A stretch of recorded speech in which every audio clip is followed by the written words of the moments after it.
Last week, we made an episode about the bourbon industry. One thing we didn't get into is the fact that the consumption of alcohol generates what an economist would call negative externalities. This just means that something you do can impose a negative cost on me. Like if you drink too much bourbon and then you get in your car and drive, you raise the risk for me and everybody else on the road. Economists have many examples of negative externalities, but positive externalities don't get as much airtime, which is a shame because there are some good ones, like education, vaccination, also honeybees. I'm serious. But when it comes to honeybees, and especially the making of honey, all is not well. Honey is more popular than ever, but the industry is very lightly regulated, which makes it vulnerable to fraud. Honey has for years been one of the top 3 most frauded foods in the world. It's milk, olive oil, and honey. So, what if the honey in your cupboard is not actually honey? Do you care? You like the taste? Do you care if it's not authentic? It turns out that honey fraud has been around for centuries. People in Lisbon were fraudulently exporting Lisbon honey, but calling it Porto honey. And what is happening with the bees? The adult bees actually disappeared. There weren't dead bees lying around the hive, and nobody knew what happened to them. If only we had an economist handy to help us understand the positive externalities of bees. Oh, wait, we do. Today on Freakonomics Radio, my Freakonomics friend and co-author Steve Levitt is back in the host's chair to explain the sticky economics of the honeybee industry. And that starts now.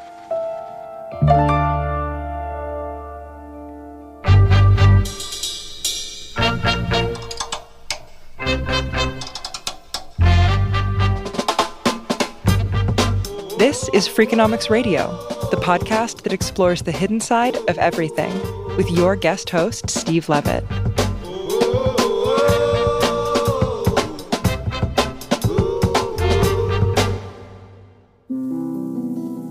Hi, I'm Steve Levitt. A few months ago, I got an email from a beekeeper. My name's Chris Hyatt with Hyatt Honey Company. My dad started our family business 58 years ago, and I have 4 brothers and myself that we've taken it over and grown the business, and we run about 18,000 hives between California, North Dakota, and Washington. I can remember in high school, I really did want to play baseball, and I couldn't because I had to put bees in and out of almond orchards all over eastern Washington. And we were helping the family, and of course that paid for my college, and we employ 20, 30 people, and it's been a fun ride. These honeybees, you take care of them, they'll take care of you financially. But there are challenges. As past president of the American Honey Producers Association, Chris Hyatt has fought on behalf of beekeepers across the country. We have a lobbyist, and we've tried to improve our industry, improve honey prices, try to get more research for why the bees are all dying for our national bee labs. Is there another industry where you have such low prices for a commodity that is in such demand? And now, what made you think that I, someone who has never thought about honey, would be able to help? Well, I've listened to a lot of the episodes, and I just thought, hey, economists, they would know, or they're so well connected, I thought they might know of another industry that's having a similar problem that we have had. Commercial beekeepers, we only produce about 20% to 25% of what our nation needs for honey consumption. And 20, 30 years ago, it used to be the opposite. We used to produce 70, 75% of all the honey consumed in the United States. You know, we're approaching 700 million pounds of honey consumed in the United States, where it used to be 350 million. And the price is not keeping pace, not even with a price 20, 30 years ago. At first, this really surprised me. The total amount of honey consumed in the USA has roughly doubled since the year 2000.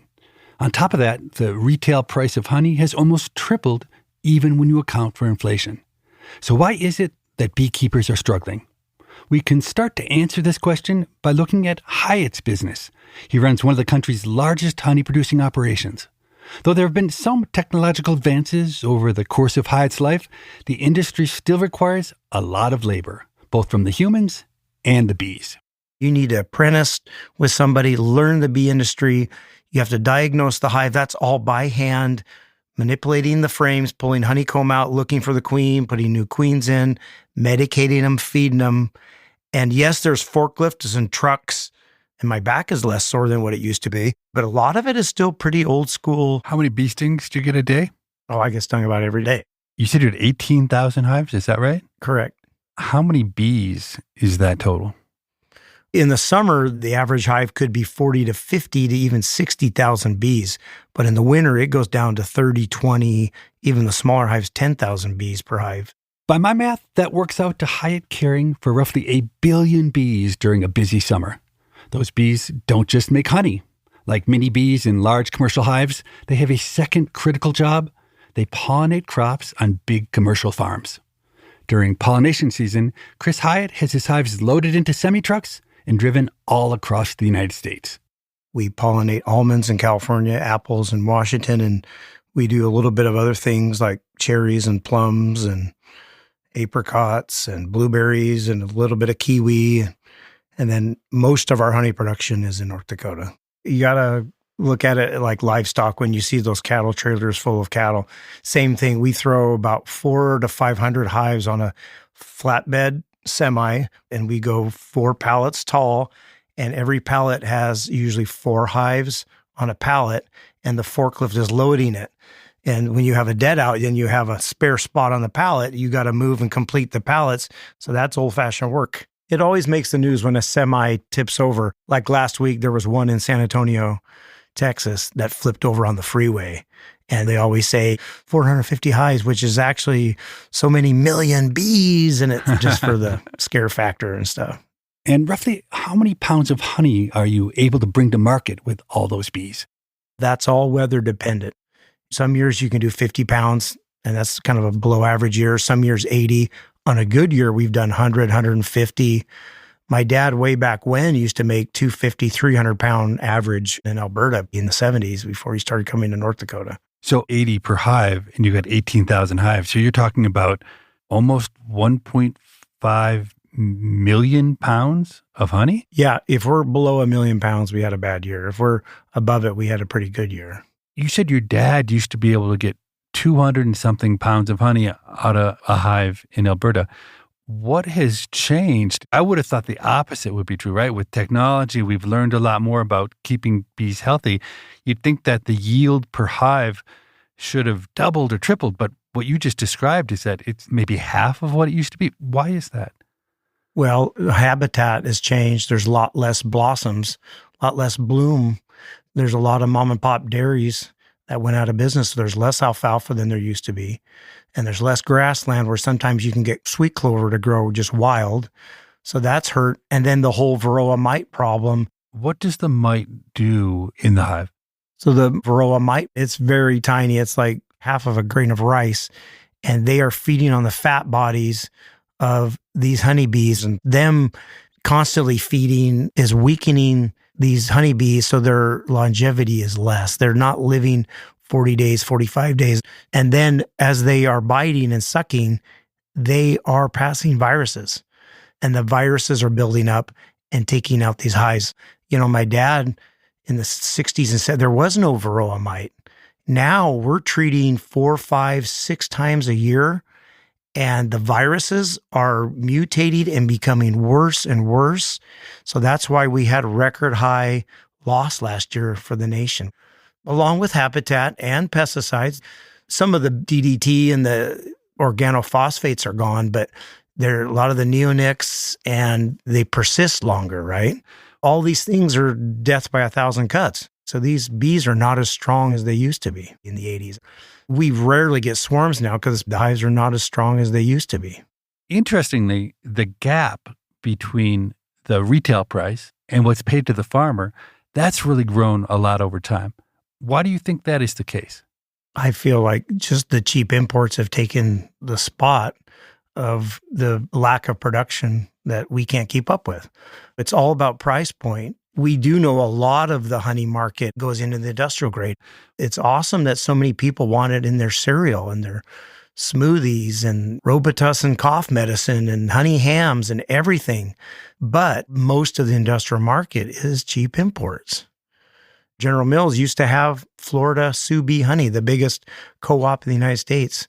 Sue Bee owned by its members, but no, now it's Vietnam. And it's just sad. Way back in 2001, the Commerce Department concluded that China was dumping honey on the U.S. market at artificially low prices. So can you explain what dumping means in this context? Because it's actually being used in a different way than we usually define it in economics textbooks. Well, I would define it as, below cost of production. They were dumping it so cheap. It was 30, 40 cents a pound coming in early 2000s. And, the American beekeeper couldn't compete at that level. That's like 1/10 of the price that it would cost you to make a pound of honey. Is that right? Right. Well, in 2001, of course, labor input costs were quite a bit less than they are today. That's still 5 or 6 times cheaper than you could have made it. Correct. What seems strange to an economist is what would be the motivation for a Chinese honey producer to make a bunch of honey and then sell it in the U.S. way below the cost of making the honey. That seems to fly in the face of what we think businesses should try to do. Well, because probably a lot of that had syrup mixed into it. So they were still making money, and obviously it was profitable for them to ship it here, even at that low a price, just according to their business model. In academic economics, when we talk about dumping, it's a very strategic thing that a company will do to try to drive out their competition. But the kind of dumping that the Commerce Department was talking about was, I think, really something very different, which is Chinese producers were calling something that was in a barrel honey, but really it was something really different than honey. So in 2001, when the Commerce Department decided that China was dumping, what was their response? What kind of tariffs were levied on the Chinese producers? I can remember, and I looked back at my dad's record, the price of honey more than doubled like overnight. It went up to like $1.40, $1.50. And then the second year, it went down 10, 20 cents. And the third year, it went down a little bit. So it was temporary, but I felt like that was more reflective of the true price of honey. But of course, China found ways to transship through Vietnam and India, Taiwan, and other countries to get the honey in without tariffs. Or they would have a dummy company. When customs would go collect the duties, there was nothing there. It was just a fake address and nothing. Can you just explain, what does transshipping mean? So they would ship Chinese honey into the United States and fake the paperwork saying it's from Taiwan or India or Vietnam or Myanmar. We actually paid Georgetown Economics to do a study on it. And Myanmar and Taiwan increased their honey production 500% in 1 year. They had like a 20-year record of their honey production, and it went up by, it's like physically impossible. So that's how you transshipped. It was still coming from China, but they were showing it was coming from other countries. Honey has for years been one of the top 3 most frauded foods in the world. There is economic motivated adulteration. We know that. There's syrups being added. Even Alibaba, that's the Amazon of China, they're openly advertising designer syrups saying mix this much with your honey to pass these certain tests to get into the United States. So we as commercial beekeepers, we're not saying ban all imports. We're saying if it's true honey, yes, it can come in, but this syrup, the sticky stuff, we want a level playing field. Is a level playing field possible? Fraud is intentional.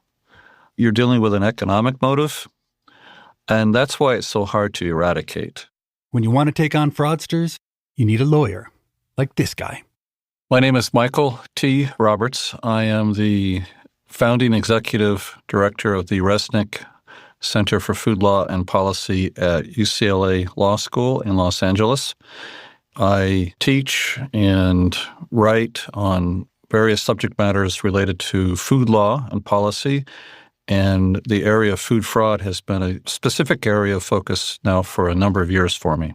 How do you find your way to being an expert in food law? I was practicing law with a very good practice in a very good law firm, but I found myself reaching my late 30s, and I just felt like I needed something more creative, and ended up reading an article in the future of food that focused on technology It caught my attention because I grew up around food. My grandparents had a fruit and vegetable farm that I worked on all my years.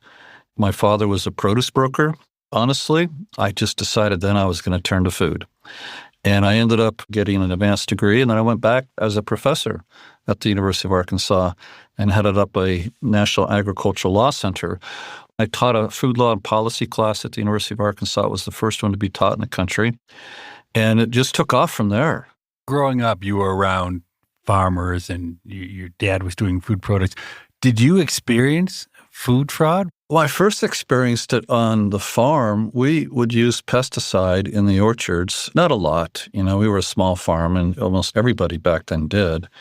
But there was a group of folks that would buy the produce, and they would label their produce, no pesticides applied. I remember seeing their labeling, and I thought, that's not right. That was my first experience at seeing fraud up front.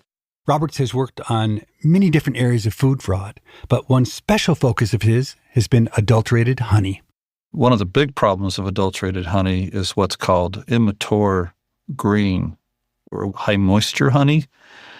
You're actually harvesting the honey too early, and it has a lot of moisture, but you want to get it to the market quickly. And so you get this green honey, immature honey, and then they use these vacuuming process and they remove the moisture enough to sell it on the market. And then they use oftentimes what's called resin technology that was perfected by the Chinese, and that removes a lot of the color, the contaminants, the antibiotics, and other things that get into the honey. A lot of syrups are used to mix with the honey, to blend it to make it go further. So you get this syrupy mixture called syrup diluted honey. So it's a whole lot of different ways to adulterate honey, and it's really hard to catch. If I go to the grocery store today as an American shopper, what are the most commonly adulterated food products that I'm likely to be purchasing? Honey, olive oil, vinegars, spices. I would also say vitamins, even though I can't quantify that. That's just my own personal opinion. Some of this is really hard to quantify because it's hard to gather data on fraud. But anything that's a specialty good that's been imported and it has a large enough quantity has some fraud issues.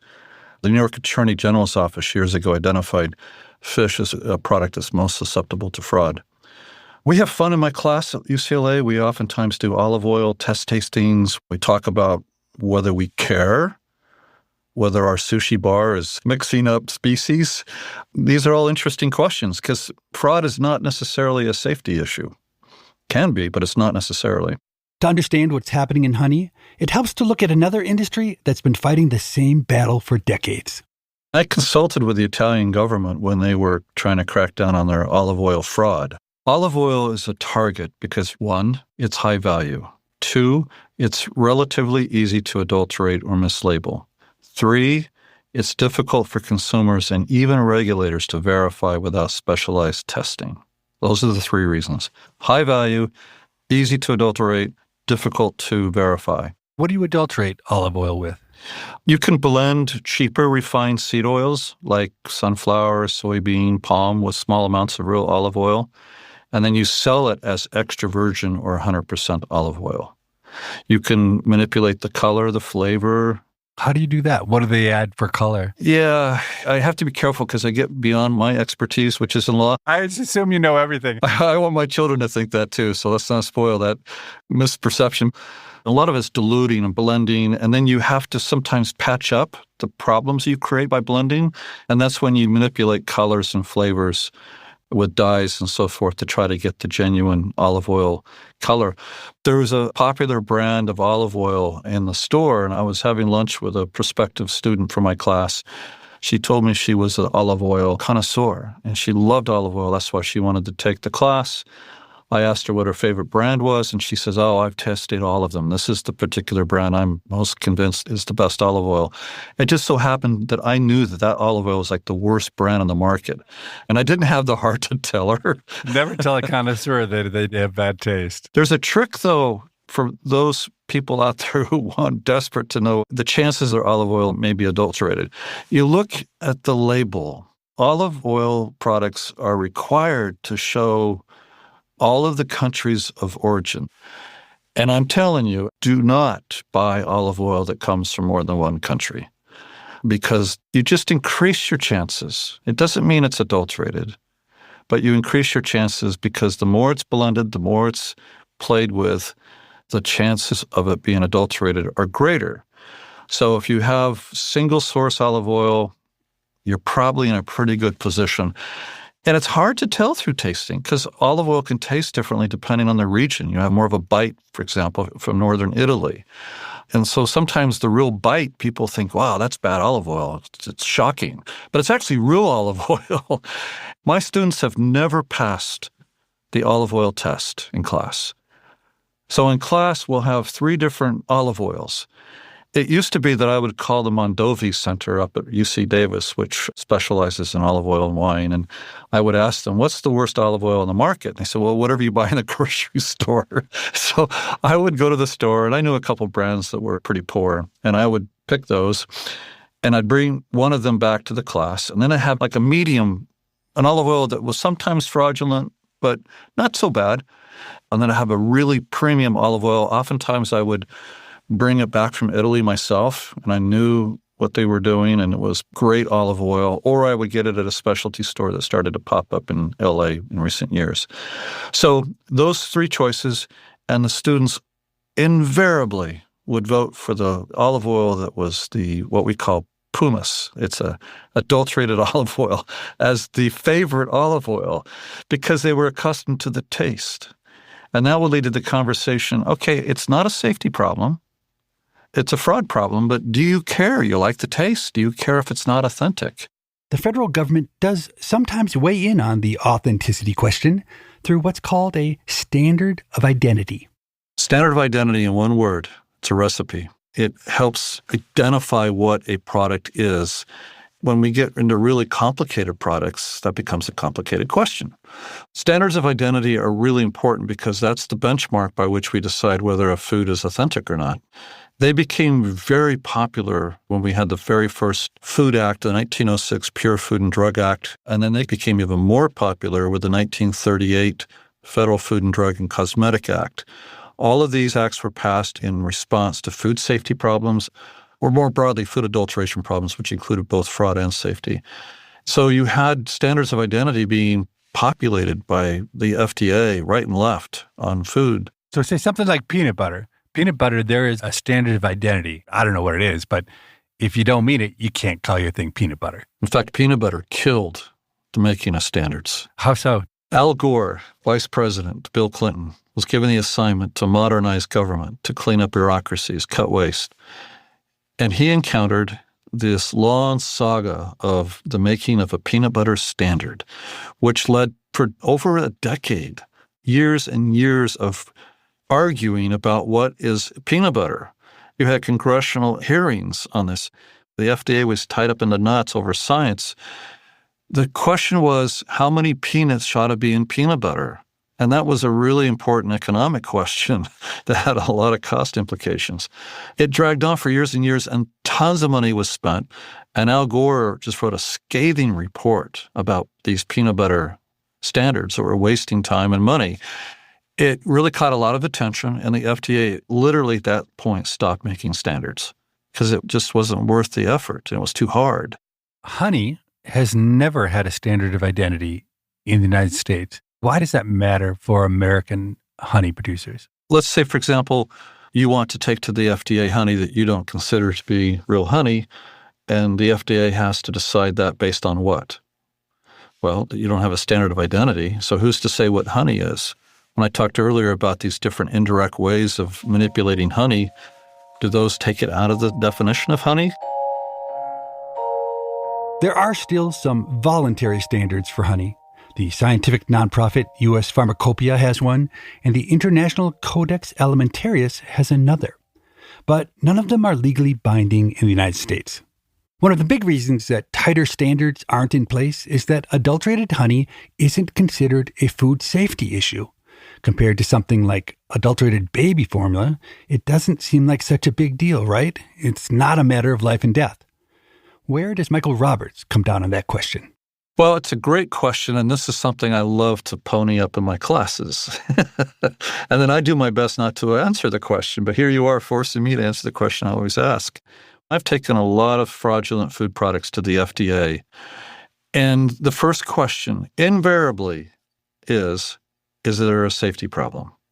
And if you have an authenticity problem and you don't have an unsafe problem, then you're probably not going to get much attention from regulators. So you could look at it that way and say, yeah, okay, I can see that makes sense. If I'm eating sushi and it's really tilapia disguised as tuna or whatever, it doesn't hurt me. That's fine. I'm enjoying the experience. Life is okay. But there's all kinds of unintended consequences. So what about the honest farmer, the producer of a food? And they can't compete. And so we're losing our domestic producers. Does that mean anything to us? Might. That's a different issue, right? I wrote a piece about honey fraud from a different angle years ago, and I actually followed European thought on this. And that is that honey fraud actually can contribute to us losing our pollinator bees. And if that happens, we're all in trouble.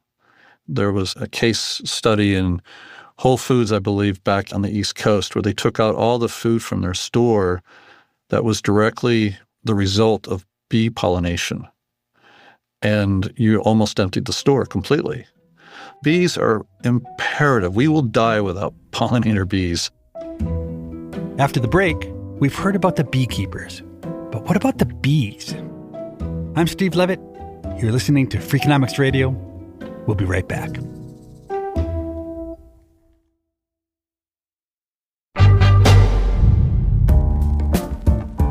Before the break, we were talking about the unintended consequences of food fraud.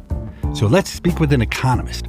Yeah, Wally Thurman is how I go. Walter Thurman appears on my articles, but call me Wally. I'm a professor emeritus of agricultural economics at North Carolina State University. And you were trained at the University of Chicago.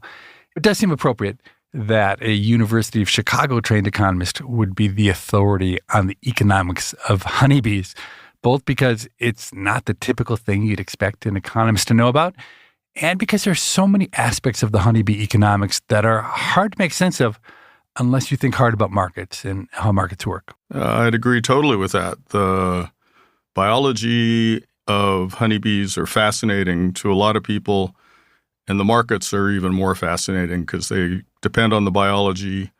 And I would say that there's very little economic analysis of how pollination and honey get provided. How did you first get interested in the economics of honeybees? I'm an agricultural economist, and a continuing theme of my research has been on the effects of farm subsidies.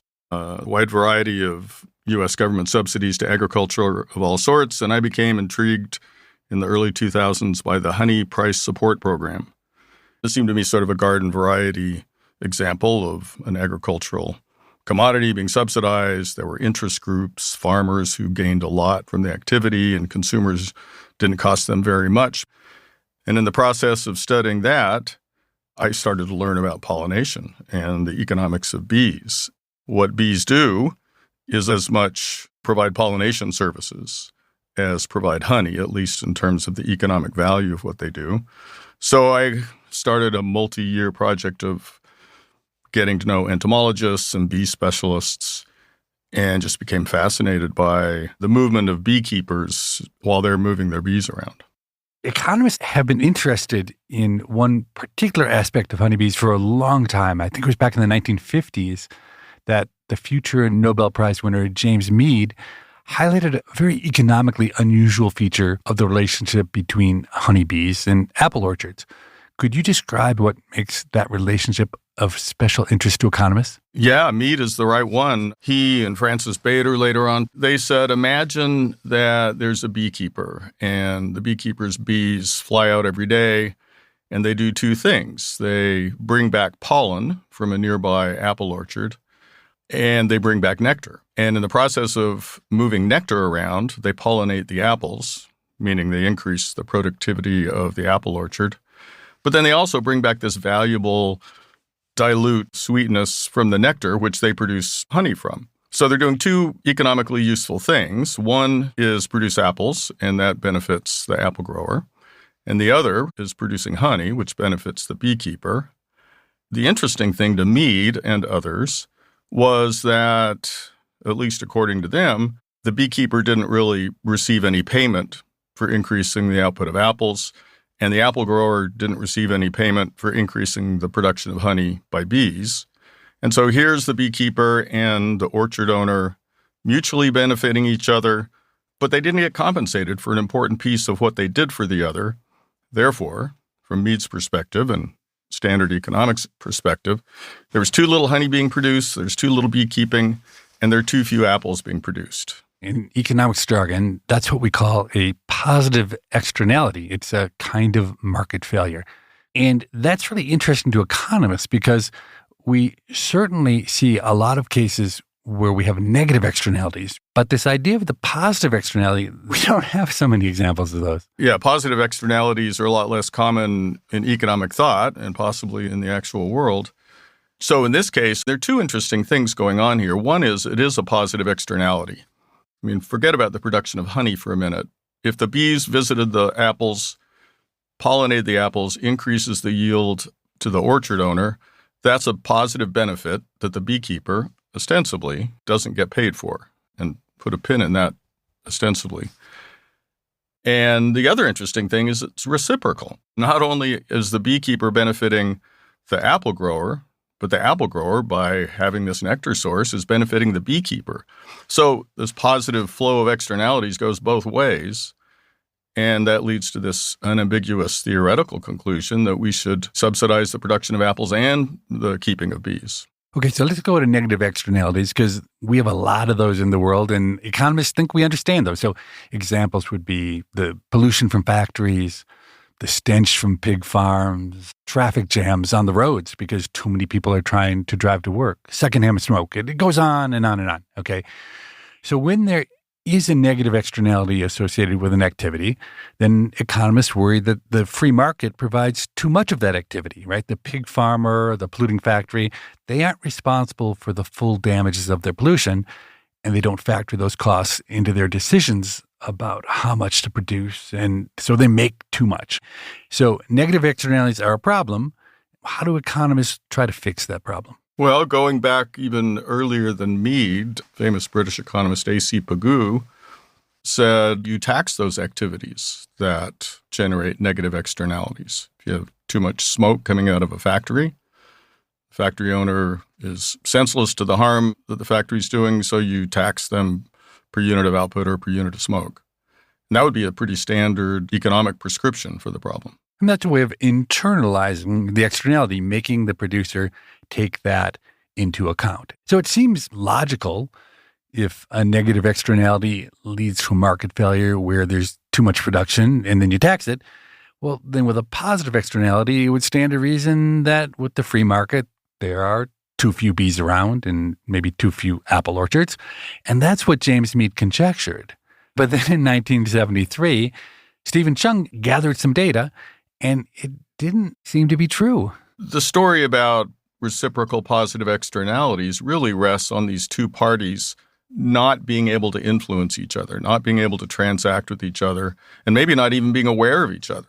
What Chung found was that if you go to rural Washington state towns and open the yellow pages of the phone book, you would find advertisements for pollination services from beekeepers. So not only did apple growers and other farmers know about beekeepers in the area, they could call them up and pay them a certain amount per colony to come over and pollinate their crops. So I would say this was Chung's aha moment, was there were transactions going on. So at least to him, there was a prima facie case that some of this positive externality was being internalized. It's interesting because, as you pointed out, there are reciprocal benefits. The bees are helping the apple orchard, and the apple orchard is helping the beekeeper to have more honey and better tasting honey.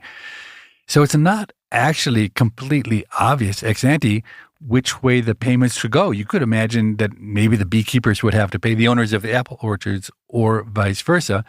So why do you think it turned out that it's the apple farmers who are paying the beekeepers? Well, that's a great question. And if you fast forward to the modern beekeeping industry and modern commercial practices, bees are moved around. They're migratory. That is, not by means of their flight, but beekeepers move them around in trucks. And there are times of the year when bees are placed on crops like almonds, where the demand for pollination services is very high, and the pollination fees run from farmers to bees.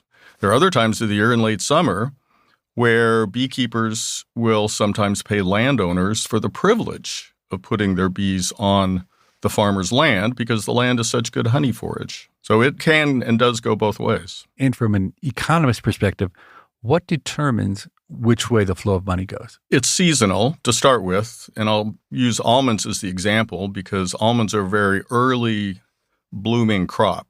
In fact, right now it's February, and beekeepers from all over the country are moving their bees into almond orchards in California. Pretty soon, by the end of February, 90% of every bee in the lower 48 states is going to be in California pollinating almonds. And so there's a huge demand for pollination services. Almond is a valuable crop. And at the same time, almonds themselves don't provide good honey forage. So in that instance, it's pretty clear that if you're going to get bees in the almond orchards, you need to pay them because they're not getting much honey out of the deal, and they have to travel all across the country to get there.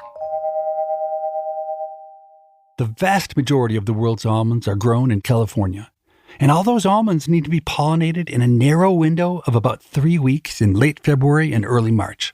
This almond pollination event and the subsequent pollinations around the country are so important to beekeepers that they've changed the economics of the industry. This again is Chris Hyatt, professional beekeeper and past president of the American Honey Producers Association. It's tough keeping hives alive, and there's not much incentive with the price. A lot of people are chasing pollination versus going to the Midwest. They'd stay in the South, just wait for another pollination event because the price of honey is so terrible.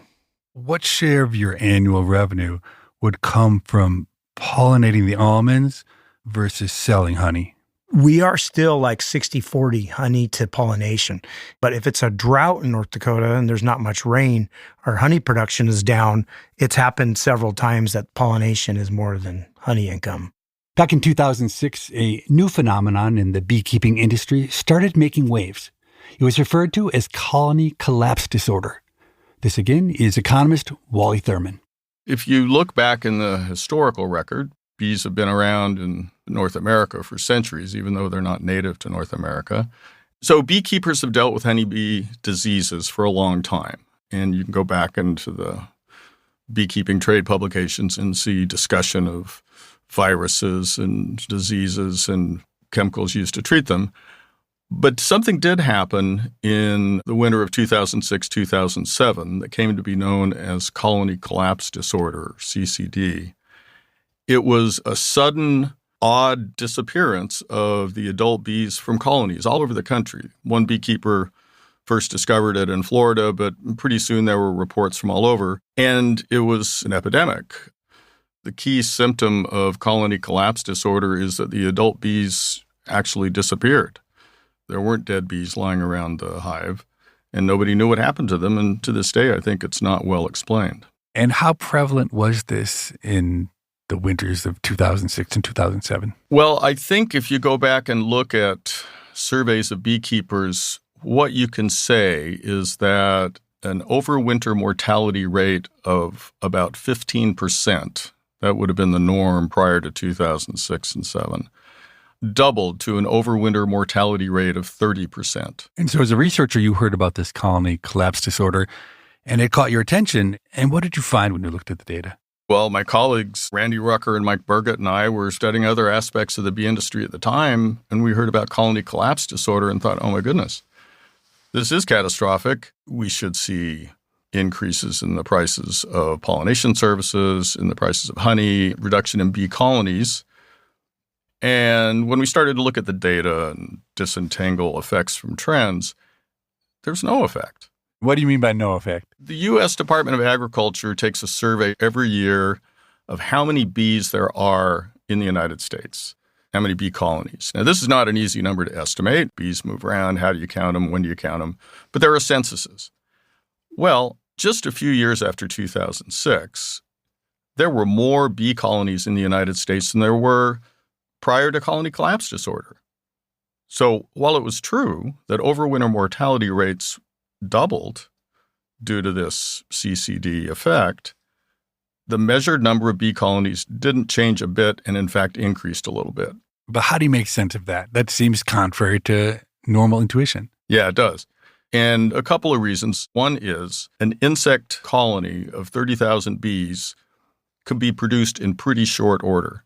So if a beekeeper finds that a colony has failed and he needs to replace the bees in the spring, there are ways that he can create a whole new colony of bees in as little as 6 weeks. And beekeepers have, over decades and centuries, developed methods of managing bees that allow them to produce new colonies quickly. It's called splitting hives. You have 2 boxes of bees, one dies, and you split the healthy hive and you place its occupants into the dead hive. You feed them appropriately and you take care of them. And then a month or 2 later, you've got 2 healthy colonies of bees again. Now, you said that when colony collapse disorder came and many more bees were disappearing, that nothing happened. But one thing changed, right? The fees that were being paid by the almond growers to the beekeepers, those went way up, right? That's right. You didn't see evidence of colony collapse disorder in colony numbers, in the price of honey, the price of queen bees, almost nowhere except in early season pollination fees paid by almond growers and a few other growers of similarly early blooming crops. And the early blooming is the key here. You have to get your bees out of their winter torpor and get them back to full strength to provide that pollination.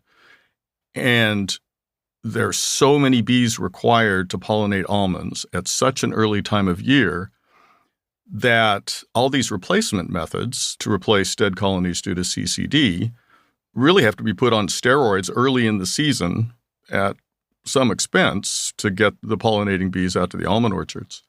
So there was a spike, and there continues to be high fees paid for early season rental bees for pollination. The almond growers need just about every bee in America to come to California and pollinate the orchards. Without the bees, the almond industry would collapse. And unlike with honey, where Chinese bees can do the same job as American bees, it's too far for these foreign bees to travel. The almond industry needs a thriving American bee population. What does that mean in terms of economics?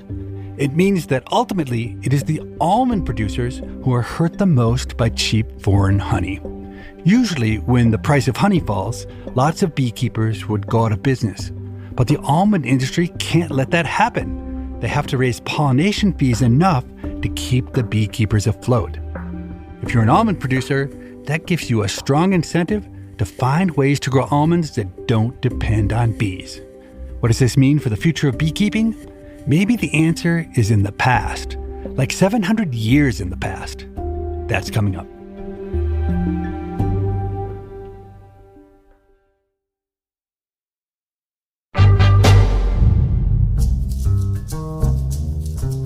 We've been talking about the uncertain future of the beekeeping industry. But let's take a minute to think about the industry's past. If you think about that absolute darkness that must have fallen on people in the Middle Ages, and then to walk into a church and to have it glowing, ablaze with all of these candles and the sweet smell from the beeswax, the experience of being in that kind of light must have been really extraordinary. Alex Sapoznik is a historian at King's College London who studies the economics of beekeeping in the Middle Ages. In her research, she found that medieval beekeepers faced the same fundamental problem that Chris Hyatt faces today, a market for their product that kept getting undercut by forces outside their control. I started my research looking at medieval peasants, and especially very poor peasants. And one of the big questions that we have about very poor peasants and the population generally of medieval England before the Black Death is how did so many people live off of so little, given what we know about medieval agriculture? Something that I saw being mentioned in passing was beekeeping. I am not a beekeeper, so I did wonder, could people just keep bees? Was that a lucrative business? How would you keep a bee in England? It's very cold and rainy here. It was very cold and rainy in the Middle Ages too. It turns out that people could and did keep bees all over medieval Europe. However, even back then, the market was vulnerable to fraud. We have a really nice example from 1459 where the Parliament in Lisbon is dealing with complaints from merchants who are trading honey with the merchants from Porto who are saying that people in Lisbon were fraudulently exporting Lisbon honey but calling it Porto honey. Today, beekeepers are honey producers and professional pollinators. Back then, the biggest job was something else entirely.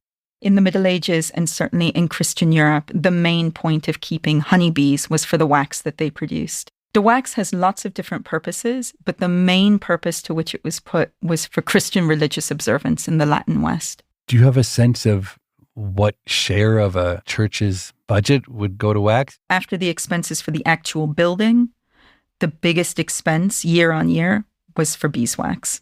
This huge demand for wax supported a thriving medieval beekeeping industry. But then, like so many things in the medieval period, that changed with the Protestant Reformation. All of this use of candles is very much associated with the institution of the Catholic Church. One of the many things that Martin Luther and others disagreed with was all of that external ornamentation. And so as places become Protestant, they start to use wax candles much less frequently. And we can see that really nicely illustrated in England. We have an injunction in 1538 that forbade the use of wax and wax candles, except for the wax that was used on the altar and the candles that were on the screen that separates the altar from the rest of the church. The effect was to really very, very severely limit the use of candle wax in medieval churches. The data bear that out. So if we can put the cost of wax into perspective, if we express it as an agricultural laborer's wage, then we would say that the price of a pound of wax fell from just over 5 days' work in 1300 to just 2.5 days by 1354. But then it falls even further so that by 1544, so after the Reformation, it's less than 1 day's labor to be able to afford that same pound of wax. Not long after the price of wax collapsed, beekeepers got hit with another devastating shock. With the opening of sugar plantations in the Americas, Europeans suddenly had access to cheap and plentiful sugar for the first time. Honey lost its spot as a major sweetener. This is the sort of double whammy that modern beekeepers will face if the almond industry finds a way to lessen its dependence on bees for pollination, a trend that has already started. In California, there are self-pollinating and self-fertile almond trees that have been introduced to orchards across the region for exactly that purpose. And I don't think there's anything beekeepers can do to fight that trend. Ultimately, if beekeepers want to survive, it will be by finding ways to stop adulterated honey from coming into the country. But how will they do that? I put that question to Michael Roberts, the food law and policy expert at UCLA. We have to have consumer protection laws that are more stringent. We have contract remedies. In other words, we have to make certain people in the supply chain responsible. And if they're responsible, they're going to make sure everybody else is responsible as well. And we have to have calibrated criminal enforcement. I really think that without that, we're not going to see much change. And it is criminal, it's intentional, and it's fraud. There's a lot of cooperation that has to take place, and there's not one entity that's going to solve this problem. It has to be a coordinated effort. And that gets us back to that basic question, do we care about food fraud? It seems like it really, like so many things, it comes down to incentives, that the agencies you're talking about just in many ways don't have that strong an incentive to deal with this problem because it isn't a life and death problem. And ultimately, I think the strongest argument is the argument you made about the importance of the honeybees for the entire food chain, right? The positive externalities that are associated with the honey. And again, that creates a real problem because even the honey producers themselves aren't getting anything like the full economic benefit of the activity they're doing. So they don't have the resources or the incentives to go out and fight. And making it even more complicated is I suspect that many U.S. food producers, they use honey as an input in breakfast cereals, yogurt, granola bars, breads. They don't really care so much about the sanctity of honey. They want some honey flavor. They want it really cheap. And they wouldn't say it loudly or publicly, but they're probably not too troubled if adulterated honey is the input they're using to their product. I've always thought that retailers have an important role to play here.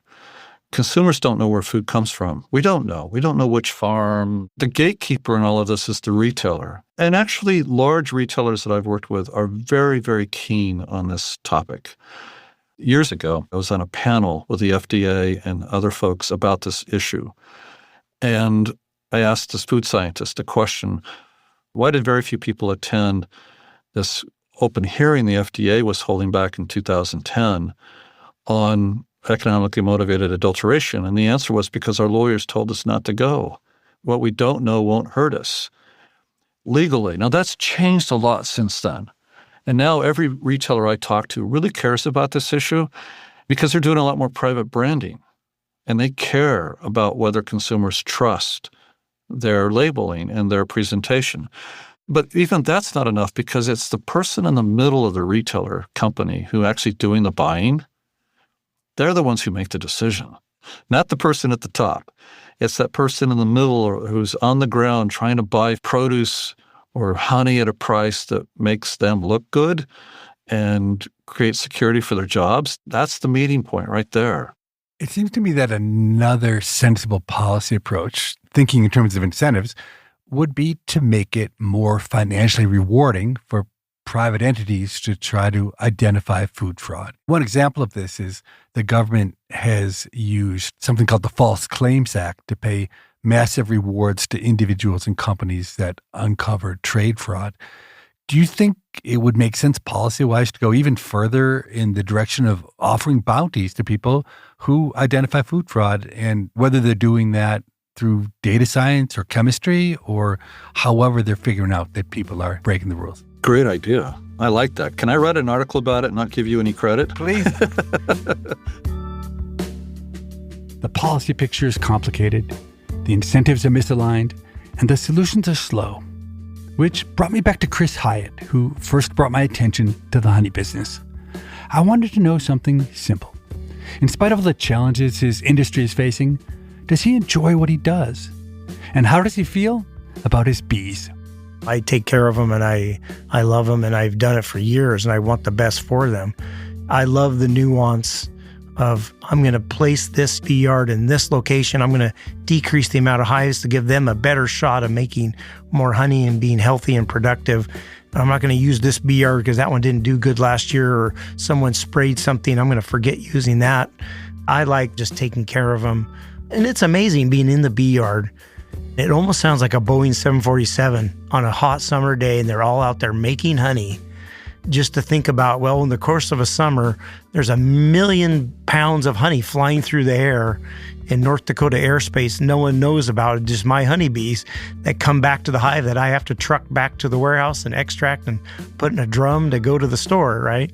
But it's depressing losing all these hives and you have to build them back. Yeah, it's lost a little bit of the romance.